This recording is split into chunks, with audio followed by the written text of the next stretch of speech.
start date of January 13th is now just under 5 weeks away. How quickly do they need to get everything worked out to give them a chance at hitting that timeline, Pierre?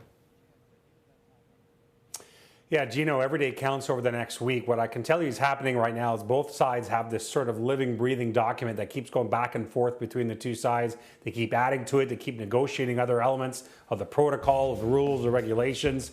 And they hope to obviously get it done in time for a vote next week on the respective sides. Now, on the players' side, I was told they were hoping that it would be done through the weekend and then they can get a vote on the executive board Monday or Tuesday, if all goes well.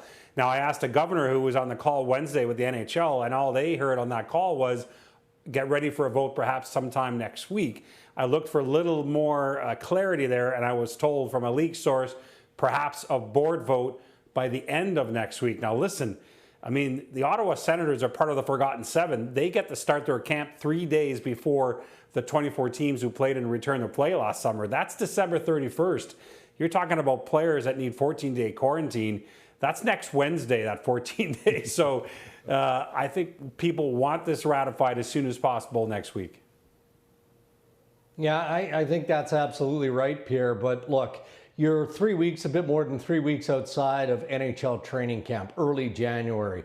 So everybody involved in the process, yeah, they're hopeful, but there are many who are also very skeptical. I've talked about club executives, general managers, player agents. They recognize the amount of work that has to get done. And oh yeah, you know, there's still COVID-19 that all the provinces, the states, the federal governments are wrestling with in terms of health authorities and the different levels of government. Now, the National Hockey League assures that once they have an agreement, they can get it done. They can drop puck on January 13th. But there's so much to do, and there's many skeptics. And there's still plenty of obstacles which may prevent some teams from opening up at home right out of the gate. So, Frank, how is the league planning to work around that? That's right, Gino. That's one of the chief concerns, that there may be as many as 4 or 5 teams that are in question as to whether they could even host games at this point. So Plan B remains the idea of hybrid bubbles or hub cities to potentially start one in each of the 4 divisions that would host the teams in a 2-week in, 1 week out sort of time frame. And the idea would be to start the season with perhaps 10 or 20 games in that format before then hopefully rolling out to each of the 31 buildings. But the preference remains to start in all 31. We'll see if they can get there. And in the meantime, the agreement that these two sides look at next week may in fact include language on both of those ideas. Pierre, what about trades between Canada and the U.S.-based teams? Will there be extra restrictions as long as the borders are still closed between our nations? Yeah, it's a great question, Gino. It was one that was asked to me by a colleague today, and it stumped me. So I made some inquiries, and here's what I found out from a league source. There will be no trade restrictions between U.S. and Canadian teams. It is what it is. I mean, yes, players traded from a U.S. team to a Canadian team will be subject to whatever quarantine regulations are in that state or that province, but the league and the PA don't have any plans to limit trades via the border.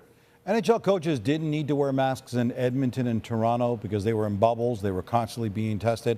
How's that going to work this time around, Frank?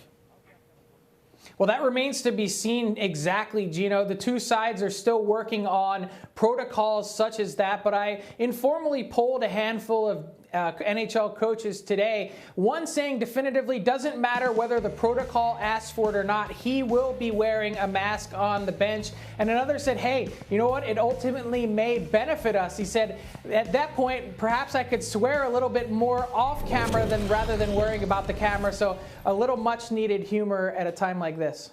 Yeah, coaches having to wear masks may not be everyone's first choice, but there may be some players heading back to the bench after a rough shift who are pretty thankful for that extra